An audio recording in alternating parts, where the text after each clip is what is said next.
ইচ্ছে করে একা ঘরে থাকবো দুজনায় গড়বো। আজকে মনে হচ্ছে আমাদের শহরের বাসাতে ঈদের দিন। গ্রাম থেকে চলে এসেছি, আসার পরে তো বাড়িঘর অনেক বেশি নোংরা ছিল, সেগুলো আসার পর থেকে পরিষ্কার করছি। আসলে কয়েকদিন বাড়িতে না থাকার কারণে কিন্তু বাসায় অনেক বেশি নোংরা হয়ে থাকে, তো সেগুলো দেখে আমি বসে থাকতে পারি না, সেগুলো পরিষ্কার করে নিচ্ছিলাম। আর আসার সময় শাশুড়ি আম্মু অনেক কিছু রান্না করে দিয়েছিল, সেটা দিয়ে আমাদের অলরেডি একদিন চলে গিয়েছে। জামাইকে ভর্তা ভাতও খাইয়েছি একদিন। তারপর জামাই বলে যে তুমি ইদানিং অনেক বেশি অলস হয়ে গিয়েছো, আমার প্রতি একটুও কেয়ার করো না, আমি যা যা খেতে চাই তুমি আমাকে রান্না করে দাও না। তাই রাত 9টার দিকে চলে এসেছি জামাইয়ের জন্য স্পেশাল রান্না করতে। আর ঈদের দিন কেন বললাম জানেন, ঈদের মধ্যে তো সবসময় শাশুড়ি আম্মু রান্না করেছি, আমিও একটু হেল্প করেছি, তো আমার ওভাবে একা একা রান্না করা হয়নি। আর যেহেতু শহরের বাসাতে চলে এসেছি, তাই এখন তো এখানে কেউ নাই আমাকে রান্না করে দেওয়ার মতো, নিজের সংসারে তো নিজেকেই রান্না করতে হবে, তাই না? আমার ছেলেটাও আমার হাতে রান্না খেতে ভীষণ পছন্দ করে। তো এদিকে আমি গরুর মাংসটা মাখিয়ে উঠিয়ে দিচ্ছিলাম, এটা আমার জামাইয়ের জন্য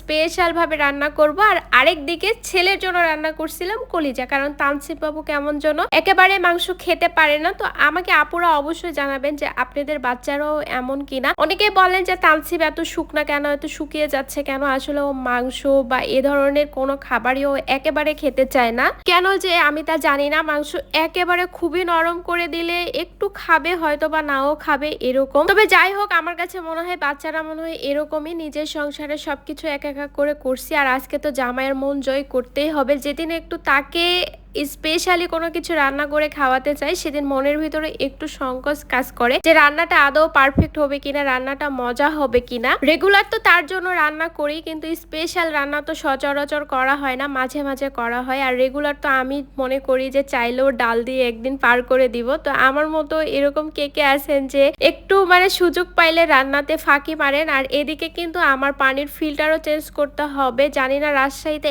এত বেশি পানির আয়রনের সমস্যা, চুল তো দিন দিন পড়ে যাচ্ছে এই পানির কারণে। আবার পানি আরামে খেতেও পারছি না, কারণ কয়েকদিন পর পর ফিল্টার চেঞ্জ করতে হয়। রাজশাহীর সমস্যার ভিতরে আমি মনে করি একটাই সমস্যা, পানির আয়রনের সমস্যা, কিন্তু বসবাসের জন্য আমাদের রাজশাহী শহর বেস্ট। আবার অনেকেই জানেন না যে আমি রাজশাহীতে থাকি, মনে করেন যে আমি ঢাকাতে থাকি, আসলে তা না। আগে আমরা ঢাকাতে থাকতাম, আমাদের পড়াশোনা পারপাসে ঢাকাতে থাকা হতো। তারপরে তানসিফ যখন একটু বড় হয়ে যায় আমরা রাজশাহীতে চলে আসি, কারণ রাজশাহীতে আমাদের নিজেদের বাড়ি, মানে আপনাদের ভাইয়ার বাড়ি, তো ওর সবকিছু মিলায়ে এখান থেকে বাড়িও আমাদের কাছে হয়। এ কারণে কিন্তু আমরা রাজশাহীতে থাকি। আসলে বাইরে যখন যাই তখন অনেকের সঙ্গে দেখা হয়, তারা আমাদেরকে জিজ্ঞাসা করে আমরা কোথায় থাকি, আমরা কি এখনো ঢাকাতে থাকি। আসলে তা না। তবে এদিকে হচ্ছে জামাই আমাকে সব কাজে সাহায্য করে, আলহামদুলিল্লাহ। সে আমাকে কোনো কাজে একা একা করতে দেয় না। আর এখন কেমন যেন একা একা কোনো কাজ আমি একটানা করতেই পারি না, কারণ তানসিফ হওয়ার পর থেকে এত বেশি কোমরের ব্যথাটা বেড়ে গিয়েছে। এটা মনে হয় ম্যাক্সিমাম মেয়েদেরই হয়,